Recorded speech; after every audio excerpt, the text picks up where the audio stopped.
Welcome to the Arts to Hearts podcast, a show for artists, creators, creative entrepreneurs to have heartfelt conversations about living a creative life and a career. As you go into this show, hear your favorite creators talk about money, mindset, business, creativity, and everything else that goes behind into making a life that we all adore as an artist. Hear the messy and the wonderful side of being a creative. I am your host, Charika Arora, an artist, creator, and founder of Arts to Hearts project. Thank you for joining me here.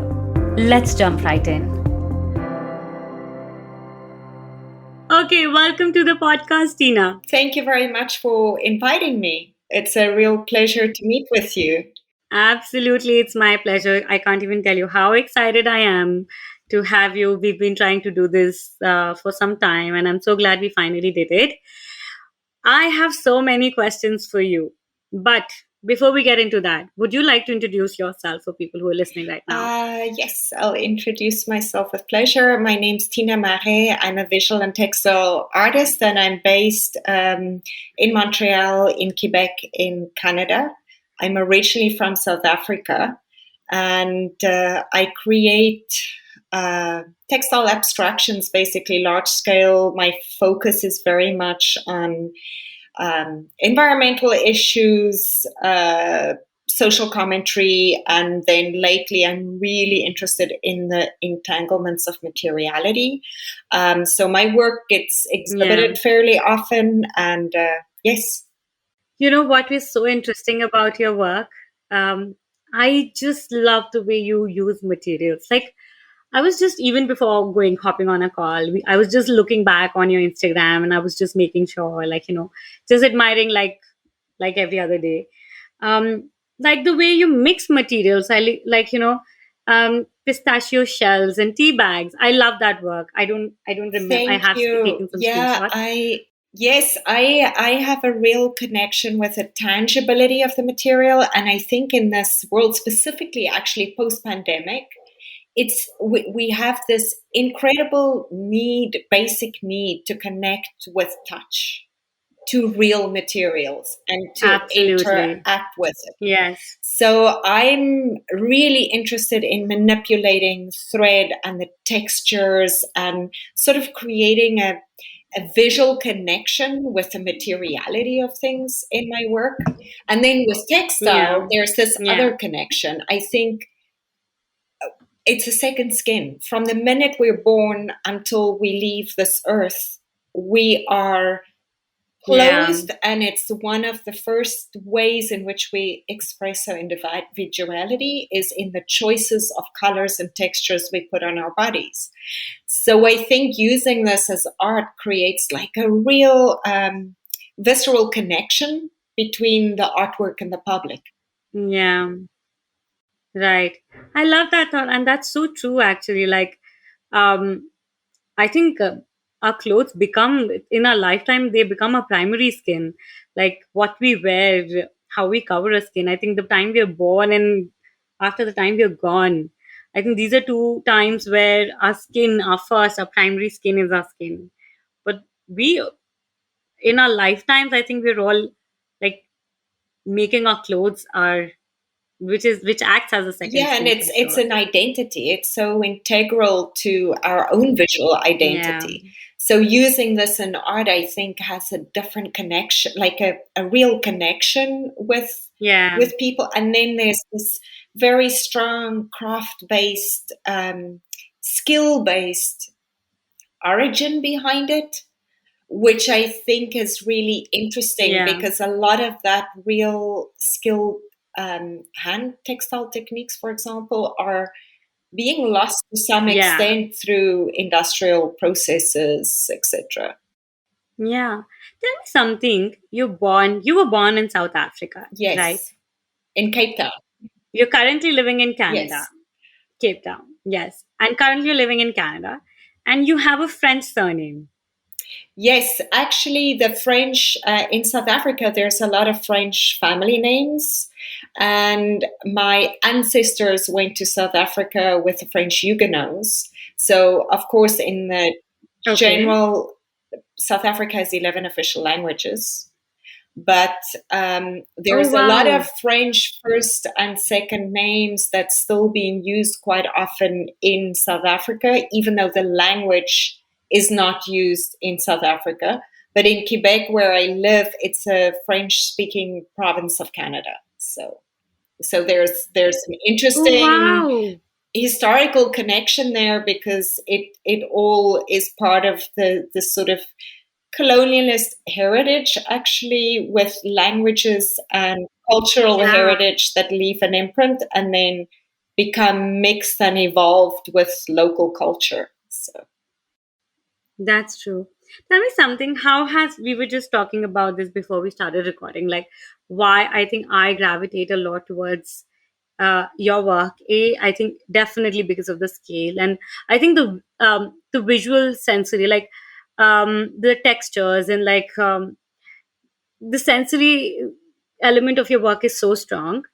But more than anything, I think it's also because I respond a lot to the materials that you work with. I feel like South Africa and India have a lot of things in common, especially when it comes to like textiles and, like you said, history and like colors and culture. Like, I myself come from India, and my work is a lot about like culture and embroideries, and heavily influenced by Indian crafts and patterns and architecture and colonization. Because again, architecture is an outcome of colonization, honestly.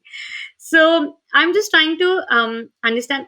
Even though your work looks very different, what do you think does it have your influence from South Africa? oh, How absolutely. is how does that make it? I think it's really embedded in who you are, where you're from, and your visual connection with what you visual cultural connection. But you know what? There's a connection between South African and Indian food, like a cross reference as well. And there's a big influence. Yeah. I mean, in the Durban region on the coast, which is closest to India, there's a huge community from India, and I just love that region, Okay. color, texture, the flavors, the smells. But I think for me personally, I was always drawn from being very, very little to the markets and seeing the Indian woman in their Indian clothing and the colors and the beadwork and the Okay. textures, and then Oh also the wow. African woman with the African beadwork, the basketry, the woven textiles, and this inclusion of other materials. So, very often, when you're in a Yeah. situation where people have limited access necessarily to new materials, Yeah. they reinvent and Right. recycle a lot of other elements that they bring back into their work. And I think that's something that really stuck with me. It's Yeah. like you have an object, you have um, that's not intended as textile or used as textile or used as a bead, but because of this way Yes. of constantly thinking of how can you reinvent things, there's this natural process of Yeah. recycling other elements into textile work. So for my work with the Yes. connection with South Africa, Yes. I think it's the landscape. And I think that might be because it's Southern Hemisphere. Um, there's some very Okay. dry regions, but then there's this richness of natural diversity and architectural and cultural Yeah. diversity, which I think creates a link with India. And in the same vein, there's something because my Yeah. work's very often inspired by the natural environment and the oceanscapes and this natural eco diversity as well. And it's Eco very interesting diversity. that you find this connection Yeah. because I've actually had other artists which are ex South African or ex or Australian that's based in similar environments that message me and say, but I feel this connection with your work and I don't understand why. And I think maybe it's Yeah. subconscious for natural forms or abstractions of forms and Yeah. textures Yeah. that's recognizable and not.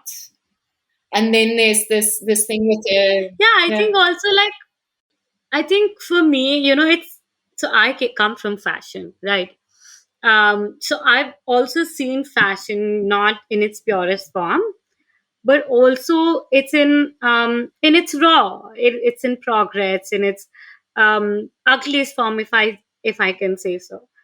And also India is, like you said, like clothes culturally in India. Let's say if you have a cloth, like if I have a piece of cloth, let's say, no, let's say if I have a piece of bed sheet or something like that. So a piece of fabric turns into so many like stages. Like if let's say it's a piece of fabric and I'm like, oh, I need to discard this. So a lot of, and this is a very typical like mass culture I'm talking about. Like we in India really like give several chances in lives to our products, let's say. And especially, I think that specifically comes for textiles. Like if I'm trying to discard, like I discarded something as a bed sheet, then maybe someone would get crafty. My mom would get crafty, and like I remember growing up, she would cut out like make small cushions, or then that cushion would go to my dog, and then it would become a cleaning cloth. Like it wouldn't pass. Like it's living so many lives of its own, and it's not gone. And even after like it's reached to a point like let's say you're not wearing it, or if it's clothes and you're not reusing, then you give it to like people who are around you, or people who, like, because there's a lot of poverty and people who work for you and house help. Like there's so many lives these clothes take. What I think, that's what something I resonated when you said that. And another thing I feel like, when I looked at your work, I also looked at those raw forms of the fashion. Like I know that you're addressing a very different thing. Like you're talking about biodiversity and like all of those things, but I'm also recognizing those from my own lens, those, the buttons and the elements and how those textures are. I don't know if you know Yes, Isimiake, or like yes. these Mm. avant-garde designers. And like I could see also those forms and how that's translating, and how fashion and Mhm. these elements are coming into um art. Yes. And like I think, I used to actually do costume design at some point. So I think there's something of that that oh sometimes wow, filters through. But the thing that's really interesting is I think in South Africa, it's very similar, this journey of cloth and of clothing and how it gets reused and remade consistently. And it's really interesting because I've just come back okay, from a residency, or I'm still traveling actually, but I just finished a residency in yeah, Portugal with Textile. And yes, the work I did yeah, is actually inherently inspired by the story that the director of the museum where we did the residence, which was an old hospital, told us about how precious the linen cloth was that they used for bed sheets. And then they would cut this up and make pillowcases, and then cut it up smaller, and then eventually they would make bandages. So it's that process of remaking because wow, of the value of cloth. And I think it's in such a stark yeah. contrast to the problem with fast fashion and the massive amount of clothing that gets discarded, for example, in the desert in Chile and this and that, because of this overproduction. And it's so destructive, whereas it's actually so important, this reinvention of our base materials. That's very true. Tell me something. I was just looking at like your tangent of your work and everything. You did visual communication, and then you further mastered in fiber and textiles. And I think that was 1977. No, no, I was born in 1977. Oh, sorry, sorry. Oh, Yes, 97. 19. I graduated nine Yeah, seven. I graduated in South Africa, yeah, and then yeah. there was a Sorry, you long. graduated I 97. immigrated. I worked in costume. Yeah, so I initially, and then as an immigrant, it takes a while to find your feet, and I did for. I've been working full time as an artist for 10 years, but my practice is really diverse. Yes, I do some public artwork. I did a lot of yes, social outreach or community based public arts project, or where you work with community and to develop links and connection, because we have such a large immigrant community where I live. So it's kind of to create cultural bridges actually between people through the arts. And then I Yes. have my professional art practice, which is my own work for their own sake, which I participate a lot in international exhibitions and biennales and solo shows, etc. Yes. And then in Yes. 2019, I And you had finally, quite a few things. yeah. And then in 2019, I finally had the opportunity. Well, the timing was perfect. So I got accepted at Concordia University in Montreal to do a master's in fiber material Yes. practices. And I just finished my thesis exhibition actually this June. Thesis, sure. So, Yeah. yes, it was actually quite challenging and very rewarding to go back after working as an artist for many years to go back and do a master's. I'm really grateful I did it, but it is challenging coming from working as an artist, going back into an academic um, structure. But I was Yes. still exhibiting at the same Yeah. time. And of course, with the pandemic, it kind of made it possible to really focus on that research aspect as well, which I find really rewarding. Yes. Um, so yeah, it was good. It was a challenge. There was a lot of things going on at the same time. So But what made you do this? Like after, like before you took this, you further did MA in textiles and fiber. You've had a lot of success with your own work. Like you've shown internationally. You've had solo shows. You've won awards. You've done biennales. Like you've done a lot of things, and that's a lot of. I mean, that's a lot of credibility. What made you take this decision after so many years to go back to this school, or like to do this?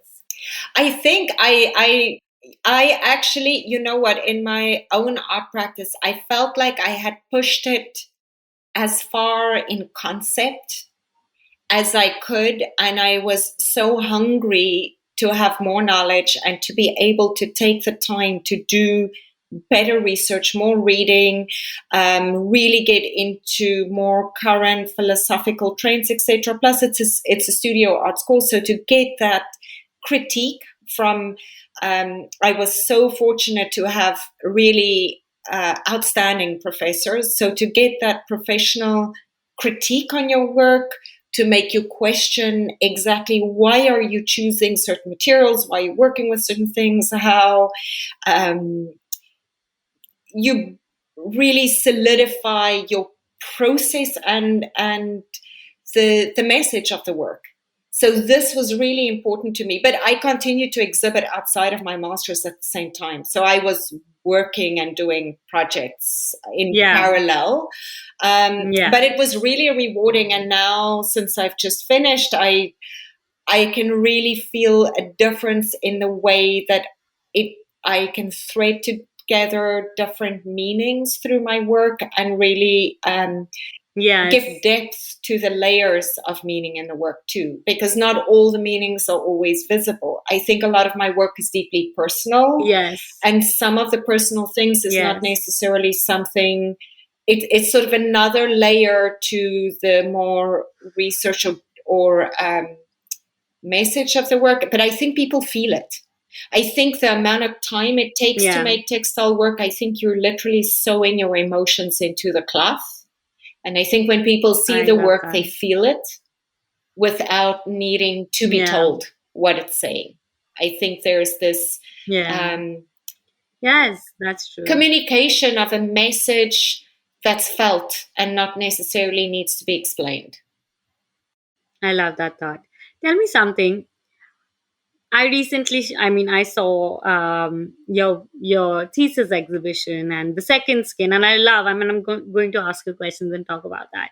But before that, um, I want to know your journey about making this work. Let's go back. How were you in the beginning of your career? Beginning of this, like, were you always like into fiber and textiles and materials? How has your work transitioned and looked like? Actually, I think when I was 4 years old, my mother took me to see an exhibition at one of the big galleries in Cape Town, and we would go to the Pretoria Oh Fine Art wow. Museum, etc.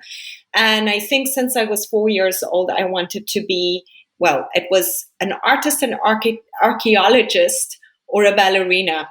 So the ballerina part didn't work. Oh wow. And archaeology has always interested me. And I think this interest in the natural environment and the way that the past influences our present, it's still integrated into my work. But I wanted to be a painter. So I Yeah. actually studied painting and drawing. But Oh wow. I worked with cloth knitting, embroidery, making clothes since I can remember. It was always part of my making or my part of my daily existence. And when I was a teenager, actually, I had a little clothing company with some friend called Backseat Clothing, and we made these huge skateboard Oh shorts wow. and t-shirts and sweaters and things many years ago. And I did these crazy hats at the time too, with big fabric flowers on and this and that. And then when I studied fine arts, which I was more specialized, it was visual communication, but I was more specialized in painting and drawing.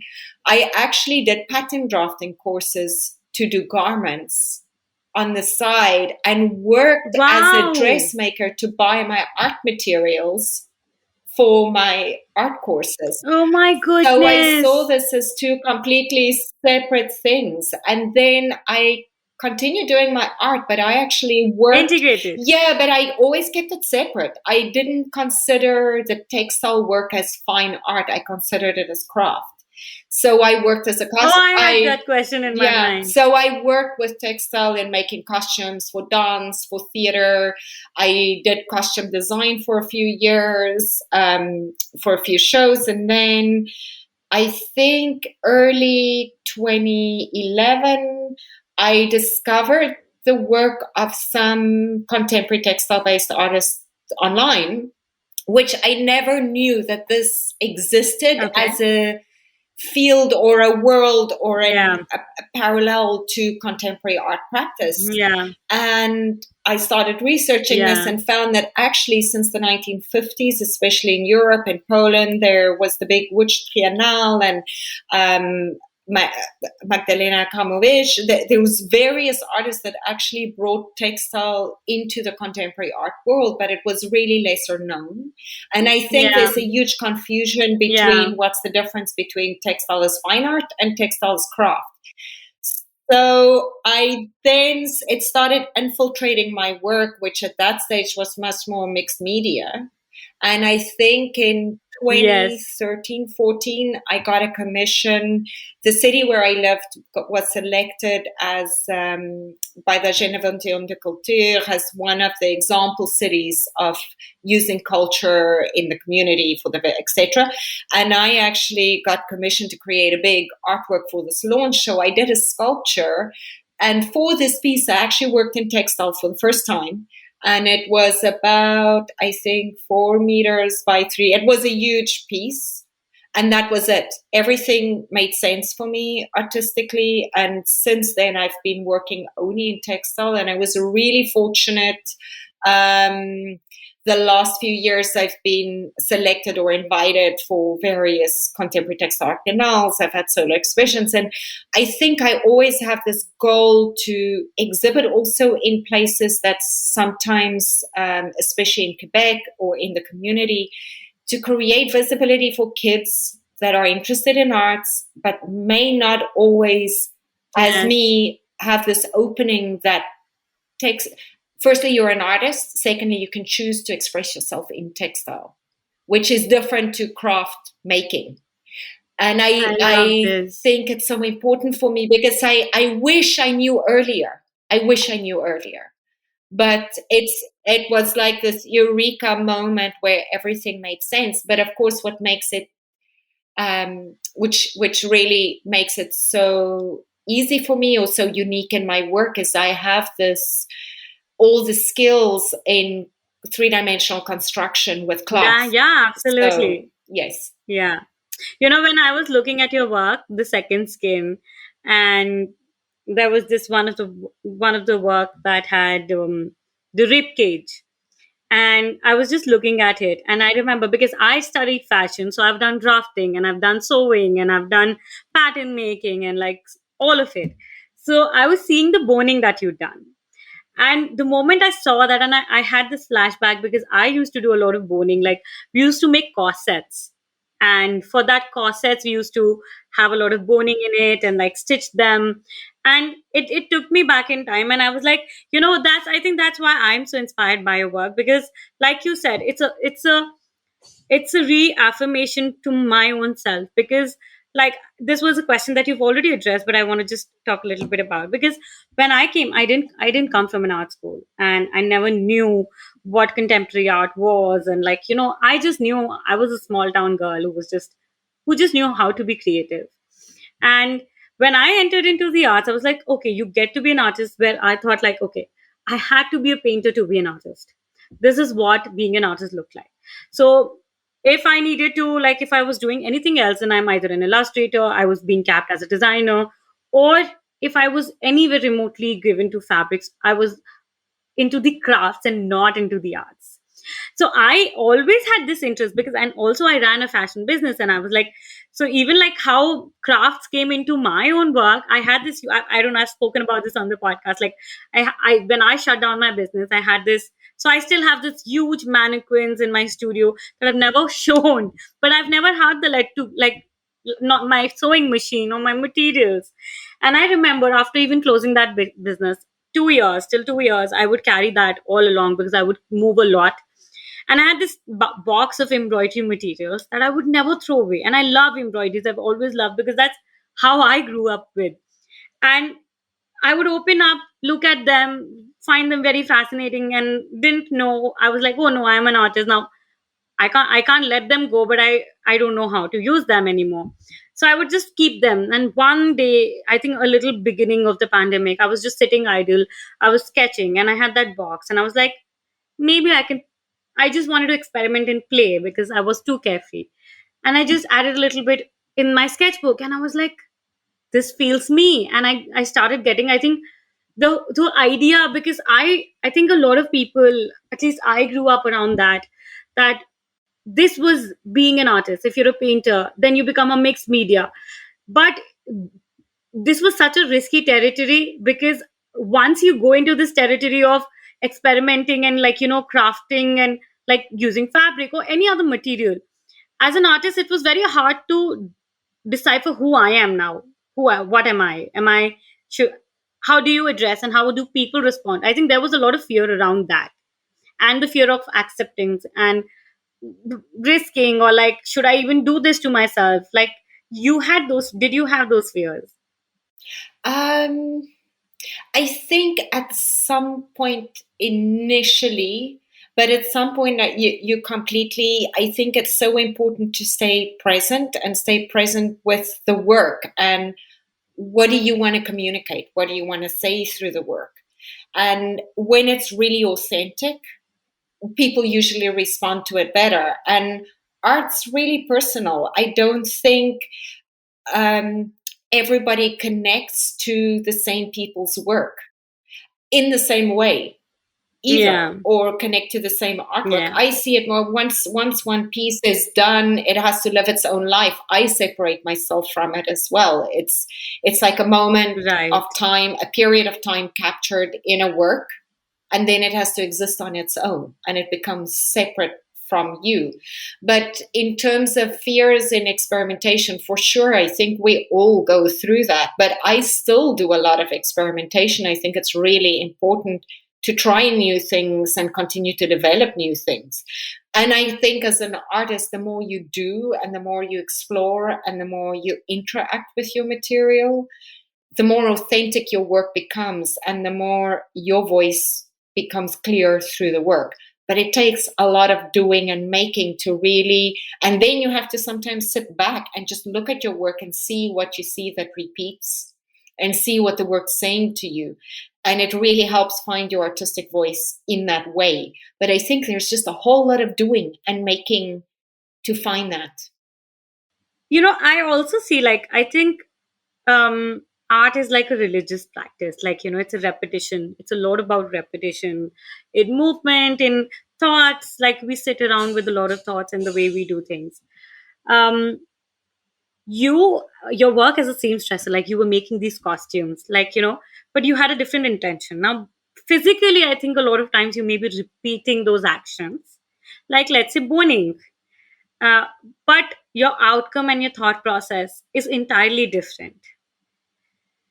Can you talk a little bit about how these, you still, in a way, you're still doing a lot of similar things that you were on the side at that point, what you thought had nothing to do with your art? It's changed a lot, actually. I think in specifically when you do period costume or in dressmaking or in the fashion industry, there's a lot of accent on the precision in the sewing, in the pattern making, in the precision. Um, the exact distance of a seam allowance or a hem or beadwork or the Yeah. fit in it. It's very Oh my precise. god. And there's a lot of doing and undoing back and forth. And a lot of almost forcing the Yeah. fabric into a certain form that it maybe not naturally wants to take. And I think at a stage Yeah. when I started really evolving my practice with including textile materials in my work, I was so saturated by this, and I wanted the freedom to have a real organic exchange between myself and the material, to see how the material wanted to be formed and Okay. shaped versus how I want to do it, and how those two things influence each other. Because, for example, now when I cut my basic forms for my work, I literally just draw it with chalk freehand on the paper, and I don't make a pattern for it. But I think I can do this now because I have all that experience in how to construct from fabric to 3D. So it's very free, actually, my Yes. process. And I do a lot of interaction with the Yeah. material while I'm busy creating. So I start usually with a sketch, and then there's a process of evolution. Okay. But it also starts with, what do I want this work to express? So with a feeling more than necessarily a specific theme. And then a lot of my work, I just feel forms that are in basis inspired by, I collect a lot of images of texture and details out of nature.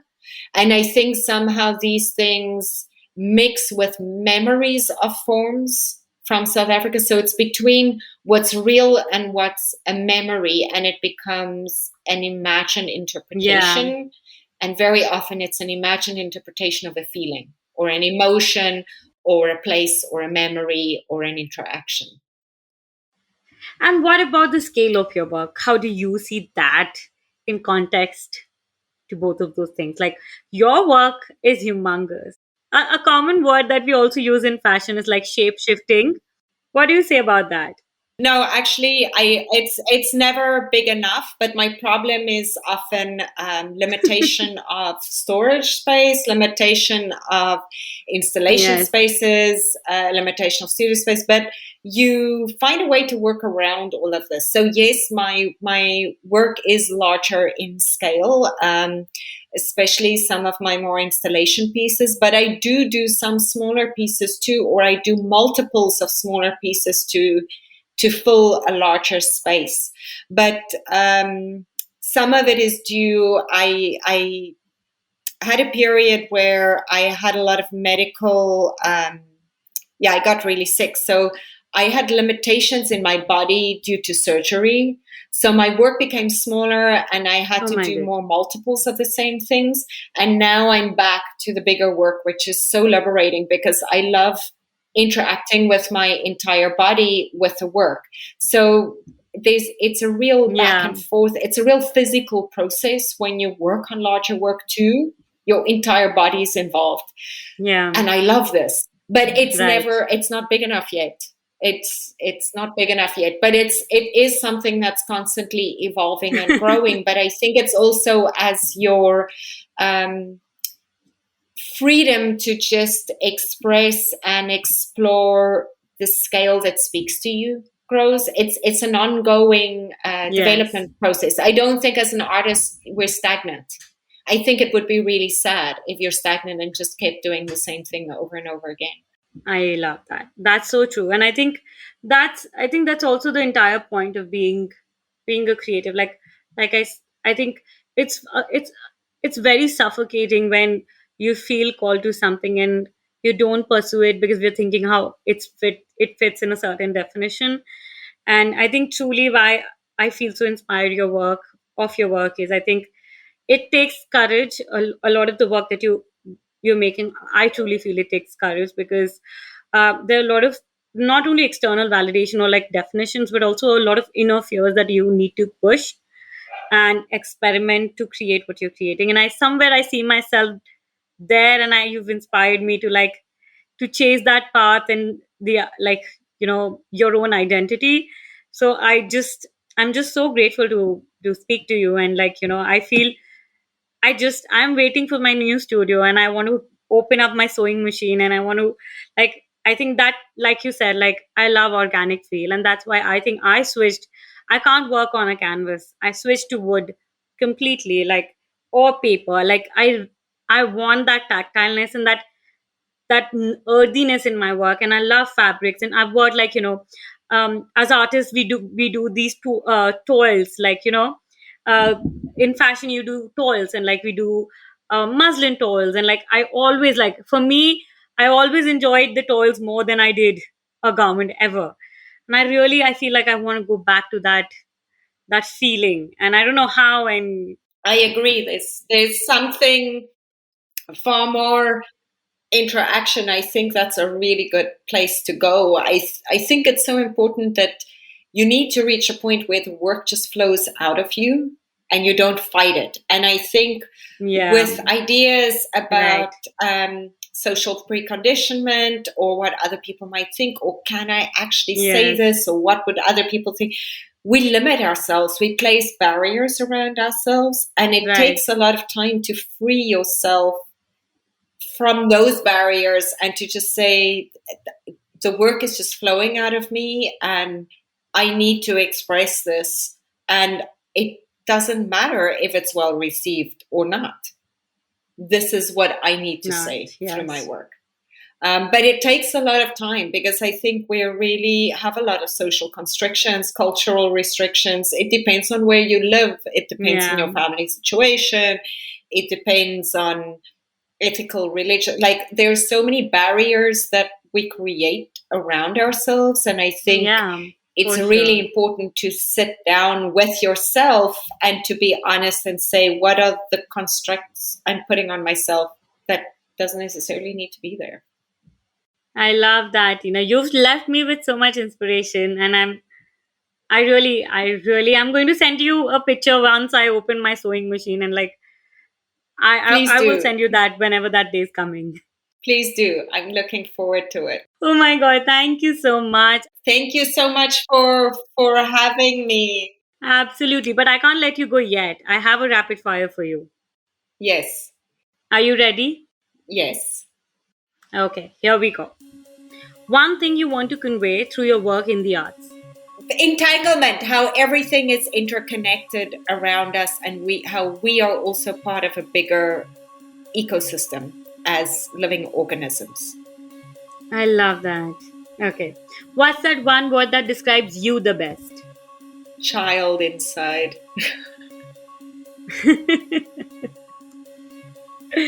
Okay. If you could have a studio anywhere in the world, where would it be? In France. Oh, wow. And actually, I would say in Lyon, in France, because of the real way that the city is constructed around its textile roots. I definitely have to look it up.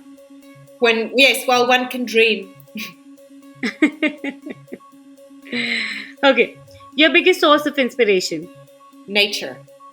Who's your favorite woman artist? Oh, Louise Bourgeois. Oh, I love her. Okay. Who's your go to person when you're in trouble or in need of advice? My son. Wow, that's nice to hear. Well, actually, two. My son and one of my very good friends, Monica Brinkman, who's a mosaic artist, actually. Oh wow, I have to check her out. Can you share? This can be a little more than one word, of course. I'm sure you must have had many, but is there a special moment that you always celebrate or savor as an artist and you feel like, oh my god, I'm very grateful to do the work that I'm doing? Like, we all have those special moments.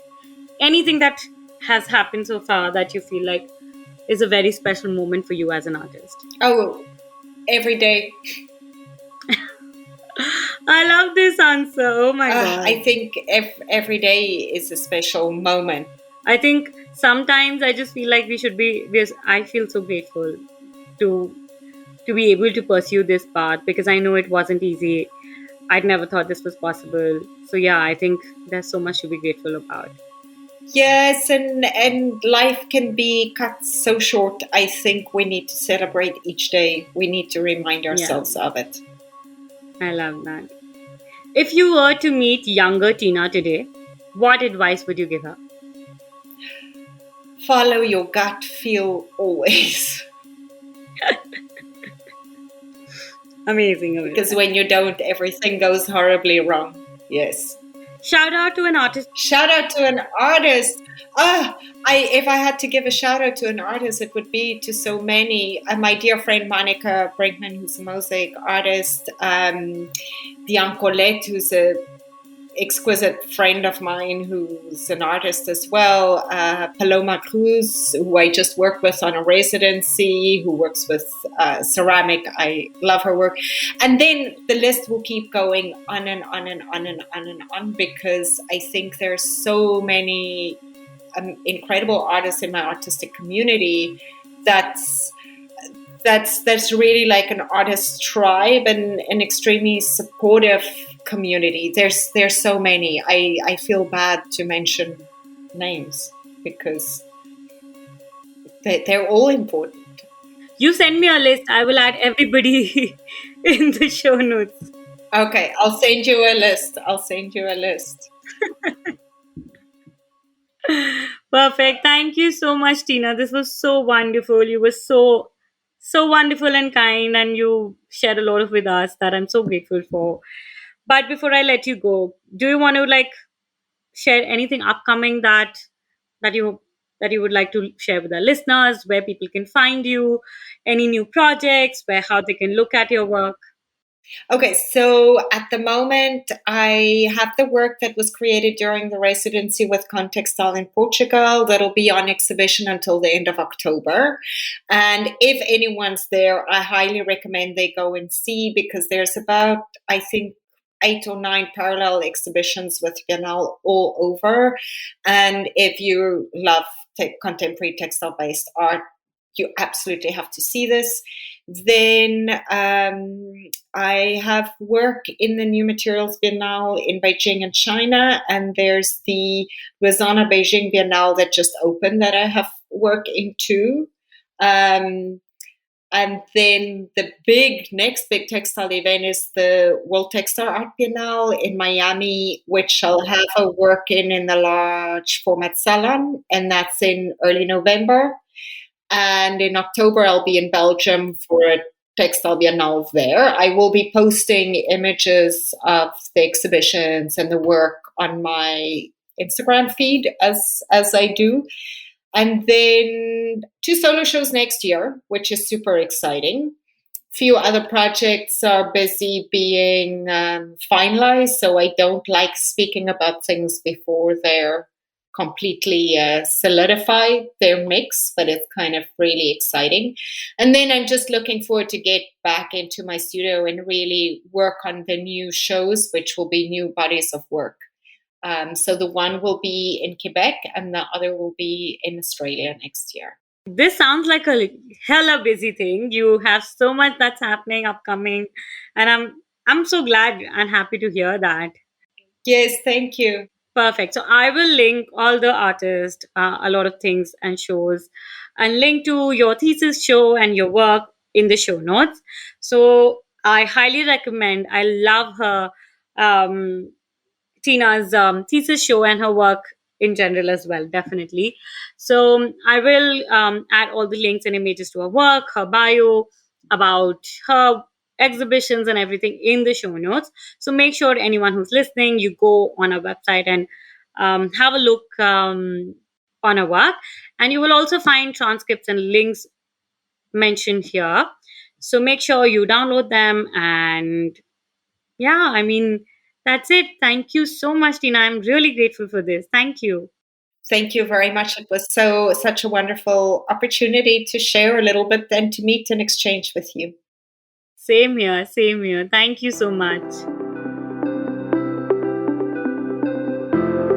Thank you so much for listening to this episode. You can find all the details and links mentioned in the show notes of this episode available on www.arts2heartsproject.com. And if you like this episode, please don't forget to tag us in your stories and leave us a review here on iTunes or any of your favorite platforms. It really helps us to keep the show going. Thank you so much, and sending you lots of love, and I can't wait to be back here soon again. Bye.